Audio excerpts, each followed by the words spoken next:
जी ने बिहार में बिजली देखा, सारी व्यवस्था देख रहे हैं, देखने दीजिए।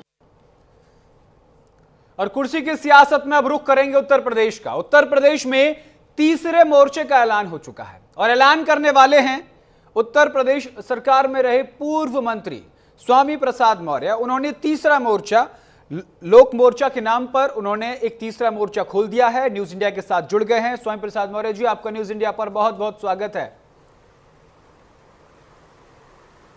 बहुत बहुत धन्यवाद। स्वामी जी, आवाज आ रही है आपको? आ रही आवाज आ रही। बहुत बहुत धन्यवाद जी।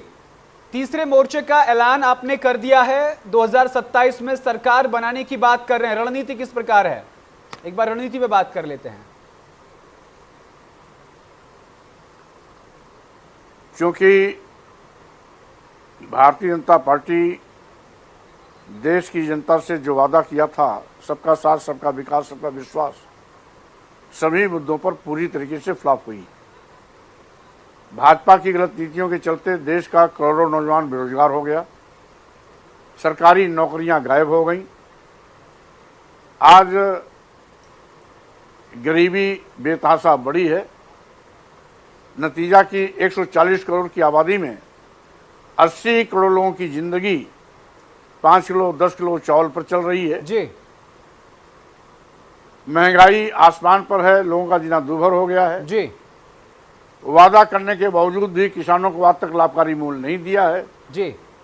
वहीं पर किसानों की उपज का न्यूनतम समर्थन मूल्य की मांग की घोषणा लंबे अरसे से किसान करते चले आ रहे हैं। मतलब स्वामी जी, बहुत सारी मांगे हैं, उन तमाम मांगों को लेकर आप ये तीसरा मोर्चा यानी लोक मोर्चा लेकर आ रहे हैं।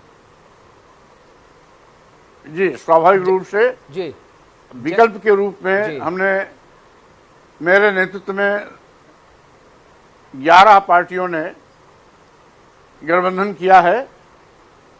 लोक मोर्चा का नाम दिया गया है जी, जो मेरे नेतृत्व में बिना शर्त जी एक साथ खड़े हुए हैं। जी। आपको लगता है कि आप जनता की महत्वाकांक्षाओं को पूरा कर पाएंगे, उनकी आशा और उम्मीद पर खरा उतर पाएंगे? क्योंकि इससे पहले आप समाजवादी पार्टी में थे, लेकिन समाजवादी पार्टी में आपके द्वारा जो बयान दिए गए वो न सिर्फ जनभावना के लिए घातक थे, बल्कि सनातन पर एक करारा प्रहार थे। उसके बाद आपने समाजवादी पार्टी छोड़ दी और आज आप नए लोक मोर्चे का आप कर रहे हैं। आपको क्या लगता है कि सनातन के लिए इस तरीके से बोलकर, जनता की आवाजों को उठाकर आप लोक मोर्चा के नाम पर 27 में सरकार बनाने में सफल होंगे? स्वाभाविक रूप से जहां एक और समाजवादी पार्टी के गुंडाराज को लोगों ने देखा है जी, वहीं पर आज भारतीय जनता पार्टी के जंगलराज गुंडाराज को भी लोग देख रहे हैं जी। तो भाजपा के गुंडाराज की काट समाजवादी पार्टी का गुंडाराज नहीं हो सकता।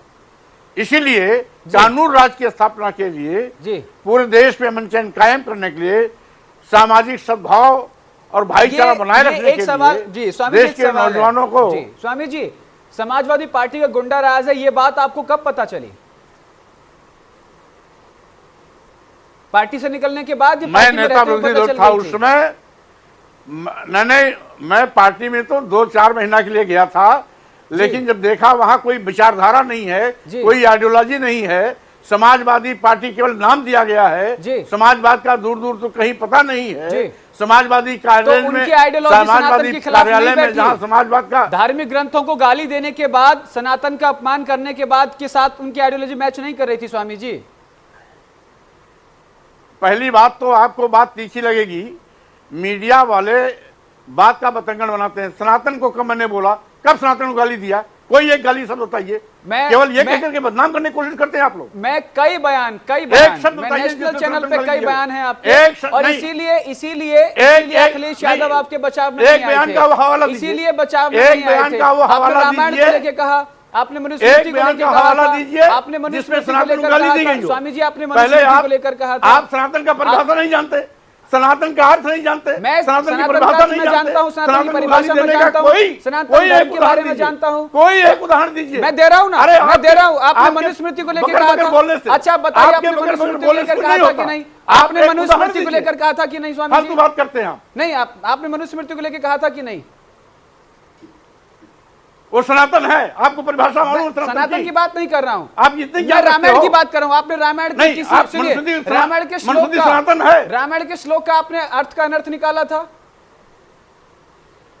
14वीं शती में लिखी हुई बात सनातन हो सकती है जी? बकवास करते हैं, सनातन की परिभाषा नहीं, सनातन रामायण की बात कर रहा हूं। परिभाषा पढ़िए तब आगे रामायण की स्त्रियों के लिए क्या कहा था आपको भी पता है, मैं दोबारा उसमें नहीं जाना चाहता। ठीक है, पहले सनातन की मुझे परिभाषा बताओ। ठीक है, पहले सनातन की परिभाषा पढ़िए। ठीक है, आगे आते। ठीक है, आज आजम खान जी रिहाई हो, आजम खान की रिहाई हो गई है।